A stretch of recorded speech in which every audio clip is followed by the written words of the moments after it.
भारत में वायुसेना का विमान दुर्घटनाग्रस्त हो गया। उसको उड़ाने वाले pilot flight lieutenant Purvesh Durukkar Nagpur के रहने वाले थे। ये उनका मकान है, जहां पर जैसे ही खबर वहां नागपुर में पहुंची, उनके पड़ोसियों का, उनके रिश्तेदारों का इनके घर पे पहुंचने का तांता लग गया है। शोकाकुल परिवार को सांत्वना देने के लिए पहुंचे हुए स्कूली शिक्षा के साथ साथ ग्रेजुएशन कॉलेज की शिक्षा फ्लाइट लेफ्टिनेंट पूर्वेश ने यहीं से की थी। उसके बाद भारतीय वायुसेना उन्होंने ज्वाइन किया।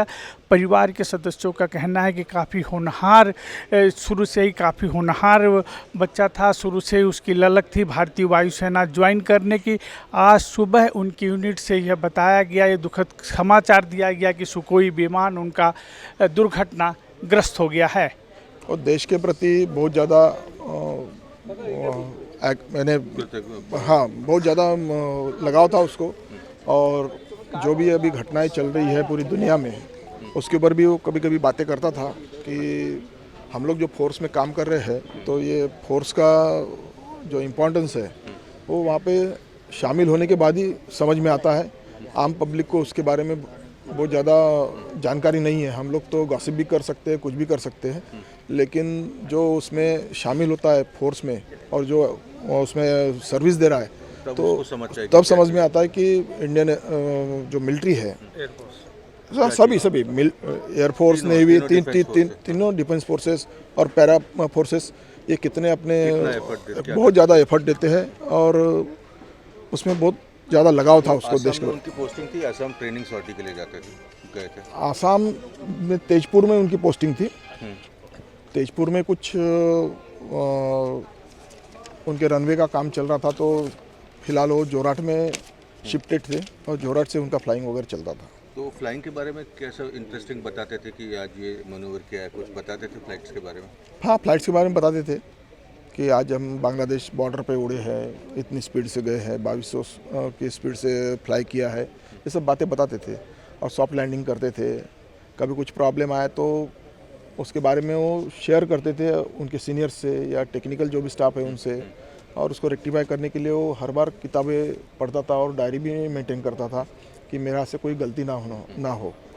लेकिन फिर भी अभी देखो। अभी देखिए सर, ये क्वेश्चन हमको पूछना है इसलिए हम पूछ रहे हैं। हाँ। माफ़ कीजिएगा, मतलब उन्होंने कुछ ऐसे ही प्लेन में कुछ दिक्कत की या ऑपरेशन में दिक्कत की बात आपसे शेयर की थी? जी नहीं। गवर्नमेंट से कोई कन्वे हुआ है मैसेज, गवर्नमेंट से, सरकार से अभी तक ऑफिशियली आपको पता चला है? तो ऑफिशियली उनके ग्रुप कैप्टन ने हमारे से बात किया है सवेरे। सीओ ने उनके बात किया? हाँ, और उन्होंने बताया कि he is no more. Sukhoi विमान चलाते थे, आपको कभी शेयर किया था सुखोई विमान के बारे में, किस तरीके का विमान है क्या? हाँ, उनका ये कहना था कि सुखोई 30 जो एक हमारा जो फाइटर प्लेन है, वो इंडिया के सरहद को यानी सुरक्षित रखने में बहुत अहम भूमिका निभाता है। और अभी आपने ब्रह्मोस का नाम सुना होगा, तो ब्रह्मोस सुखोई में ही फिट होते हैं, ऐसा उनका कहना था। उसके बारे में ज़्यादा जानकारी नहीं है, लेकिन उन्होंने ऑपरेशन सिंदूर में पार्ट लिया था। ये हमारे लिए बहुत बड़ी गर्व की बात थी। लेकिन जो कम उम्र में वो उनका जाना, इंडिया से गए थे? इंडिया के थ्रू नहीं, वो एफकैट के थ्रू। मतलब कॉलेज के वक्त इंजीनियरिंग किए थे? नहीं, प्लेन बीएससी किया था। नहीं ना, एफकैट के थ्रू गए थे। नागपुर से? बीएससी नागपुर अम्बेडकर कॉलेज से किया था उन्होंने। ये असम में रहने से पहले कहाँ पे थे? वहाँ उनका पहले कितनी सर्विस हुई होगी? हैदराबाद में उनका ट्रेनिंग चला है। वहाँ से वो 6 महीने के लिए बीदर में गए थे, वहाँ पे उनका कुछ और ट्रेनिंग था। और उसके बाद वहाँ से पोस्टिंग हुआ तो तेजपुर में उनका पोस्टिंग हुआ था, सुखोई में।